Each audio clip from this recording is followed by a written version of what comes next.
Hello and a good day to all of you. Warm greetings from Germany to the Future 푸드테크코리아 2020 conference in Seoul. I hope you are all very well, healthy and in a good mood. I would have loved to be with you in this important conference, but as we all know, times are different and many things we so much were used to are different this year. But let me assure you, I do feel very honored that you, the organizers of the Future 푸드테크코리아 2020, and my friend Amy Wee, CEO from eikos International, have invited me to present here today in this conference virtually. Maybe before we start, let me give you a short introduction to myself. I am of German nationality. I'm married with 4 kids, all of them already between 26 and 33 years old. My academic background is I do have a PhD in biochemistry and molecular biology. In the meantime, I'm actually working 30 years for Unilever in various regional and global roles. But I was always in research and development and or supply chain and always in what we would call foods or refreshment. My current position is a regional R&D director for Southeast Asia and Australia for foods for Unilever in Bangkok, and hence I'm basically based in Bangkok. My presentation today in the next 25-30 minutes, I do want to do a quick recap on the situation in food science and technology as it was seen at the end of 2019. Actually a moment in time where I was in Korea and presenting on a conference discussing as well the food trends for the next millennium, so to speak, 2020 onwards. Then I want to relatively quickly change to what we would now call maybe post-COVID, maybe in the middle of COVID, it's the new normal. So, and want to reflect on what was the impact of COVID and the influence of the consumer behaviors. Let's have a look at the initial consequences and the learnings as the big food companies and my company as well are seeing them. And I will then conclude with a few conclusions and reflections at the end of my presentation. Here from the recap. So, consistently by many different consulting firms, the key global consumer trends for 2020, as they were seen in 2019, were, first of all, fluid lives. Then secondly, multi-sensory experience for the product, a real, honest and authentic product, greater expectations towards the food, and something the food should be a better me. If we look into it a little bit closer, what was that? Fluid lives. Now, fluid lives was reflecting on the situation in the living conditions of many of our consumers. Busier lives, seeing more and more retail channels. Technology changes how people find, order, and prepare their food. Transformations of the traditional cooking, eating, and shopping habits. Expected were blurring channels, fragmented foods eating, and more do-it-yourself at home, at an affordable quality, tailored to communities and tailored to lifestyle. Multi-sensory experience, then for food and refreshment, is a situation where food was taking center stage in the culture of people, and people were looking for more immersive, exciting, and multi-sensory delight. They were actually looking at new ways to indulge, connect with one another, and build status, an intense product exploration and experience, and a new social power for food. Real honest is the real deal.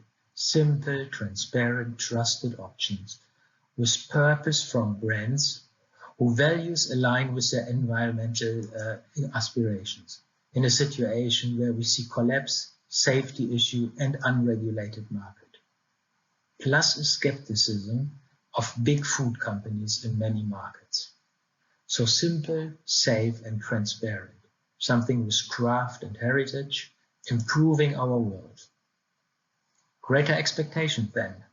People becoming more discerned at every price point, demanding more tailored options. Income groups are polarizing, households fragmenting, and identities becoming more diverse. Mass options start to lose out. So own shape for the brands and the products they buy. Finally, better me then. Better physical and emotional well-being. New protection for the families. Improvement of the mental and physical well-being. A tap into new aspirational image of a healthy lifestyle. Exciting alternatives for body and mind, and tackling health concerns of our consumers. So that is basically the big trends for consumer trends for 2020. We then look at it from a company perspective. What were the big technology trends or big bets for big companies like mine? Seen there. So what you see is actually delivering sustainable and healthy diets to 9 billion people within planetary boundaries represented one of the greatest challenges in our time. But yet it also offers to most of us exciting opportunities for progressive business. Businesses produce, manufacture and sell most of the world's food. Not only do we have the responsibility to deliver, doing so makes commercial sense. More than 2.8 billion people in 48 countries will face water stress or conditions of scarcity in 2025. And when we look into this, then we can see what are the technology trends that would actually help to overcome this situation. From left to right, sustainable and regenerative agriculture, a transformative manufacturing, being much more resourceful, compared to meat-based food, plant-based and beyond food, a much more personalized nutrition for the individual, and with more and more channels coming up, superior solution for each channel. The fundament for all these 5 big trends are, for the brand and for the company, trust and transparency. And the key enablers needed for all the 5 big bets are a digital fit for the future program, and of course an operation that helps to, let's say, to generate the funds needed for that transformation. Let's have a moment a look at, so now if we are looking into a situation post-COVID, in COVID, 6 months into this COVID situation, what has not changed? Well, actually not that much has changed macroscopically on the Earth. The key challenges are still there. Our planet is still under immense stress. If we look into the food situation, up to 1 billion people globally, not only in the mature markets, but everywhere, are obese. While at the same time, more than 800 million are still hungry. And maybe after COVID, even more will be hungry.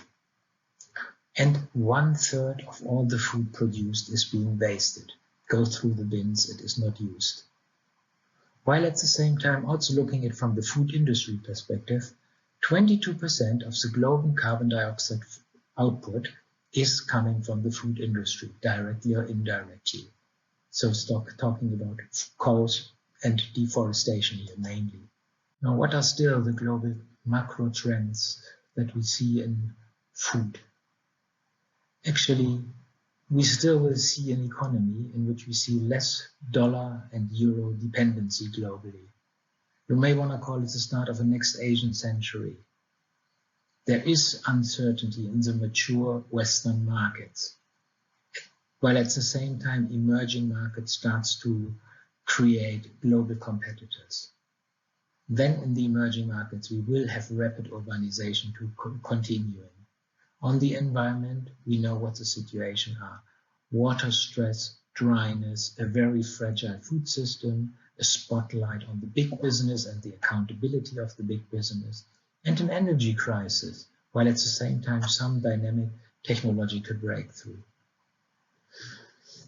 On the other side, global power struggling to create instability, the changing nature of the world's poor, the upcoming rise of a new middle class. more and greater potential for cultural conflicts on this planet. At the same time, of course, a bigger but yet older population, changing household roles and structure, and a reshape of the, let's say, of the retail business. Actually, Gartner was forecasting in 2020 that there will be over 30 billion connected devices in the Internet of Things. 1 out of 9 people globally is currently already 60 years and older. This is projected to increase to 1 by 5 in 2050. The age population is forecasted to increase from 530 million in 2010 to more than 1.5 billion in 2050. So we are all witnessing economic growth, but rising inequality. Oxfam Times report, with the start of the Davos states, the wealth of the world's richest first 1% could overtake that of the remaining 99% by 2022. We are growing further apart and not closer together. And single-occupant households have risen by 15% worldwide and 31% in Western Europe in the past years. So where are we now with post-COVID? Yes, the sentiments are down. The pandemic took us by surprise. We are less optimistic about the future. Looking around in Southeast Asia and North Asia, 3/4 to nearly all people are extremely concerned about their own situation and the economic outlook. Kantar's seasonal report came out in March. And the experts as well predict very different perspective on the recovery of the economics. Key is how effective we can contain the virus, first of all. Some countries then have seen a sharp fall in the economy, but they as well do hope for a quick recovery. China actually may be one of those countries. In others, the recovery after the steep decline may need longer, as the restart of the industry requires more time and the consumer trust is much more weakened. And maybe the others will need a longer time to return to the pre-COVID growth. Some believe one of those countries could be Thailand, with a strong dependency on tourism, which of course is very much affected by the COVID situation. So then what is the outlook? Well, the outlook is the population is still expected to grow. 1.5 billion people over the next 20 years, from 7.6 billion in 2018-2019 to 9.1 billion in 2033.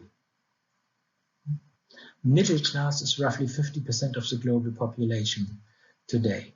As you can see, the rise of the middle class in China and in India will give many, many million people to become part of the middle class. And food is still booming. 69%, 70% of all millennials are taking photos of their food and post it before eating. 130 billion search results in Google, 360 million posts in Instagram. Top 7 most Instagram foods are pizza, burger, sushi, steak, macarons, pho, and lamb. So sometimes consumer behavior are changing now to adapt to the crisis. What do we see here? Sometimes this is called the 2020 pandemic culture. So consumer behavior that is changing, influenced by COVID, as seen by most of the consulting firms, are, first of all, the COVID cocooning. Home is where my heart is, home where it is safe. E-everything, digital transformation of the consumer life. Stocking and saving, value-based solution in a situation of uncertainty and scarcity. A contactless culture, not so many contacts for human hands. Clean living conditions, hygiene standards, hygiene habits that actually need to be even reinvented. Protective measures, how can I protect myself and my family? Interrupted lives and some fear factor. being afraid that something dangerous is coming back. You then look at it from a perspective of, okay, what is actually then, what are winning categories in food and what are probably, let's say, losing categories? Pantry loading, household essentials, health and hygiene are clearly winning. Losing, as we see, impulse, non-essential food boards and consumption moments. So looking into it in a bit more closer to the consumer behavior changes for foods and beverages. As we said, food delivery, immunity and health, a cash-strapped situation where stockings and savings are important. Yet, maybe some a little bit surprising, indulgence and snacking. The in-home eating, again, COVID cocooning situation, and everything, e-commerce. Let's start with the COVID cocooning. Clearly, the first things that has happened is a massive shift from eating and dining out of home and on the streets to in-home cooking and eating. Initially, people had no choice. In many countries, they were advised to eat or even forced to stay at home. And they had to feed their families and their kids. Waiting for food delivery could take a long time. Sometimes the quality of the food was disappointing, often cold, overcooked, or expensive. Cooking at home gave more satisfying results. Tips and tricks on how to cook were available instantly, and it created some pride and satisfaction for the cook to cook your own meal. Food retailers immediately saw consequences, stocking up and sometimes even panic buying. Sales often were up double-digit.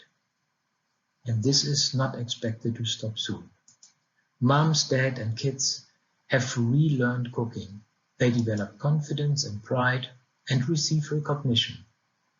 And the food is clean and safe as the home and the environment is clean and safe. We can expect the home cocooning trend to continue for a longer time. Consequently, out-of-home eating will not recover quickly. In-home dining will stay for longer. Secondly, immunity and health protection. Well, the virus is still out there. And maybe it's not the last one to emerge in the years to come. Everybody is looking for protection, preventing infection and illness. Food and food ingredients are known everywhere to provide a preventive shield. There are numerous news and headlines in the net talking about the goodness of vitamins, the goodness of minerals, herbs, spices, healthy and balanced cooking and eating. It's the basis that food needs to be clean and safe, nutritionally balanced, and made from natural, kitchen identifiable and quality ingredients. And then it should contain something that keeps the immune system strong. On Google, you can find a boost of searches on vitamin goodness, immunity weapons, and much more. Depending on the country and the consumer beliefs and habits, some look more for natural ingredients and actives boosting natural defenses and protecting the immune system. Others may look more for, let's say, for added goodness, as I said, like fortification and vitamins. Then when you look into the science, you actually also start to see that a balanced diet may even have a link with your resistance to disease or your risk to become infected by COVID. So first links talk about, let's say, the detrimental effects of obese and heavy overweight or dietary misconditions and the risk of becoming infected by COVID. Then let's not forget what is one of the first consequences in many, many countries and for many, many consumers in the world. People will have to globally need to look much more after their money. Yes, it's not the first crisis many of us have seen, but how massive this will be compared to the ones in the past, we do not know. Consequently, 2/3, maybe three-quarters of the people globally are concerned about the economy. And the vast majority of them says much more financial planning is needed to be done in the next 1 to 2 years, as a report by Kantar from March 2020 says. Now, we all know that shopping behavior will differ by income group. So low-income shoppers, of course, they will need to manage their cash much more tightly. Look actively for savings opportunities, smaller packs, waiting for promotions, coupons, and if needed, downtrading their products. Middle income, having yet a little bit more cash at hand, can go for smarter choices. They can check for value packs, again also promotions, and spend then more on money at the time where they believe for them it's good to save money. And for the higher income groups, they still can pay. They may look for particular brands and the brand purpose and the brand promises before they make a decision which ones to buy. Now this one may be a bit surprising, but it's actually something we can see as well, and it's not completely understandable. Snacking indulgence. Well, let's be honest, COVID is creating stress. It's dangerous, you need to be very careful and conscious, take care of yourself, your family, your kids, and constantly check the environment. Being then locked at home, digitally working from home for many, many days, this again creates stress. People globally mention more and more the craving for indulging snacks. It sometimes first fits well with working from home routines, sitting behind your computer and snacking. And you are as well limited with your physical exercise. You sit too much behind the computer. You don't move around too much. You don't have enough physical exercise. And you snack too much from these delicious calories. So maybe then you start looking for more and more regret-free snacking, more healthy, less calories, more good for you. In the internet, you can see increasing traffic around this topic. Finally, food delivery. Well, and then let's look at the food channels. In the beginning of the lockdown, it sometimes was difficult to order food and to get it in time. In the meantime, the systems improved generally, as well as the level of consumer satisfaction. So people, and then here often the more affluent ones, may find it easy, safe, and convenient. In many parts of the world, surely the urban environment, food delivery and e-commerce is growing. With many markets, food e-commerce is not in the top growth segment. It now shows a more strong momentum. Growth figures, of course, differ in the various countries, but often numbers are up double digit, and experts expect this trend to continue. Now we have spoken enough about the direct consumer trends and consumer behaviors. Let's have a short look into what we see, what kind of impact we are seeing on the manufacturing and sourcing of goods. So what do consumers want and need in the new normal COVID world? I would not call it post-COVID, as it is at least for a year or so that we will have to live with the virus being around us and being dangerous.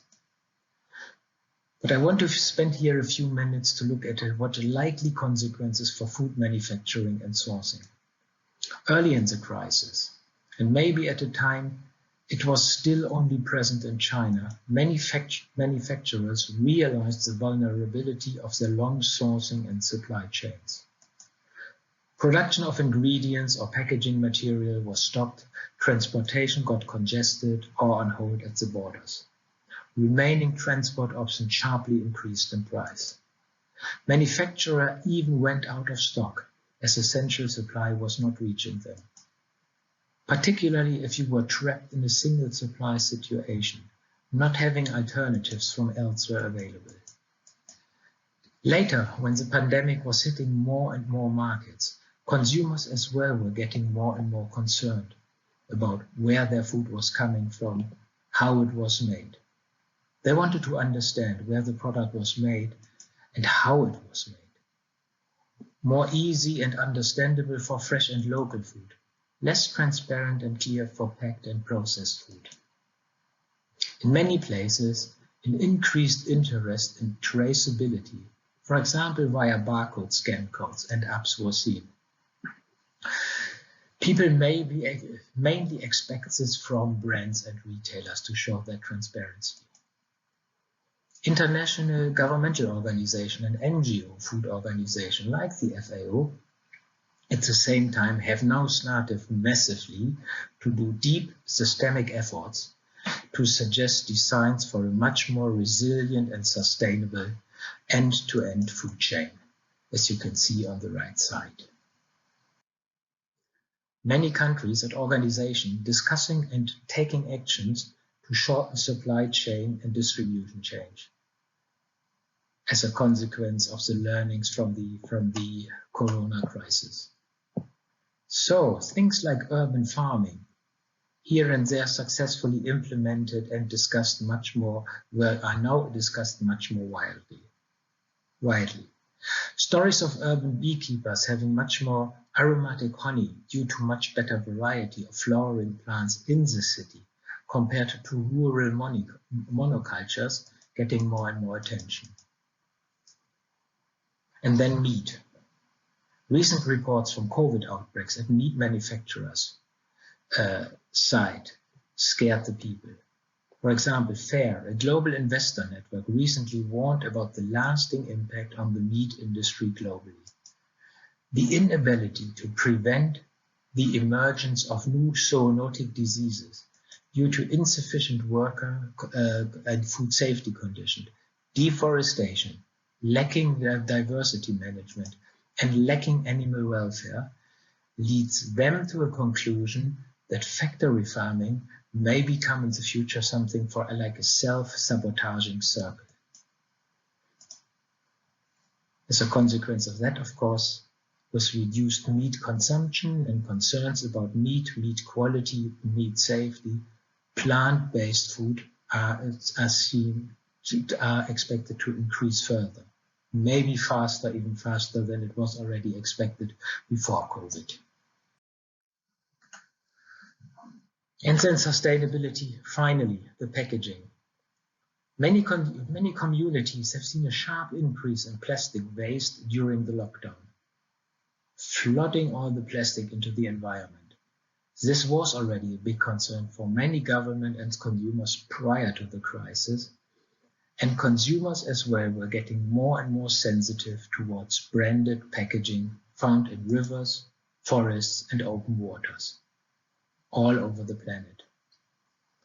So driving the avoidance of plastic packaging, recyclability, biodegradability, reusability is expected even more to become a critical task of responsible brand owners and manufacturers in the future after this COVID crisis.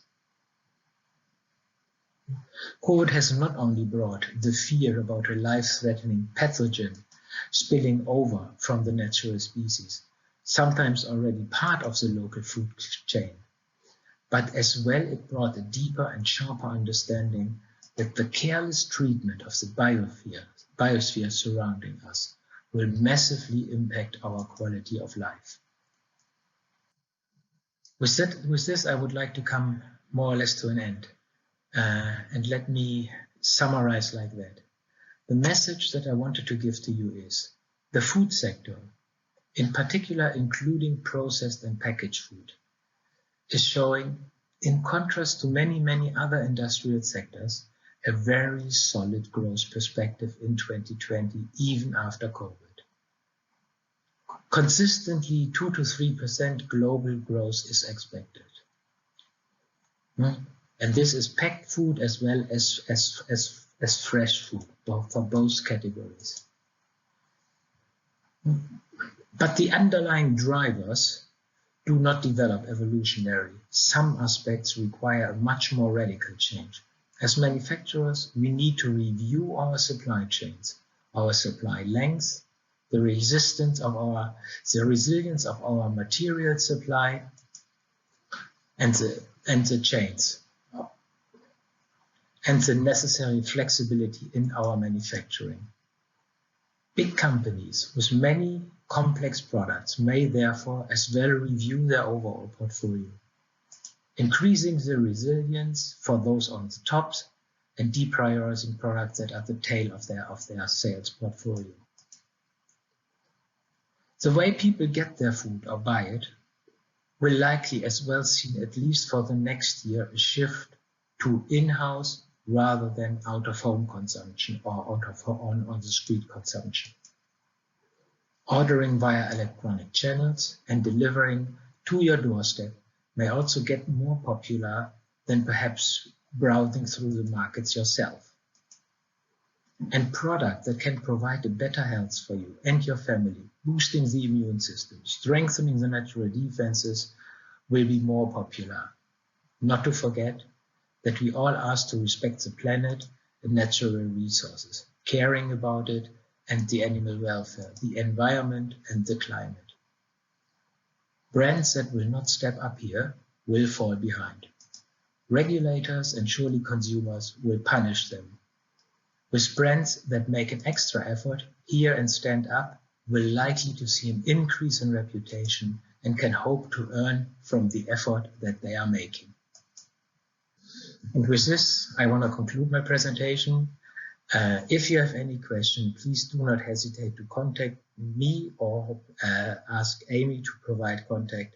I'm looking forward to any comment and build. Thank you very much, and please have a good day further on. Bye-bye.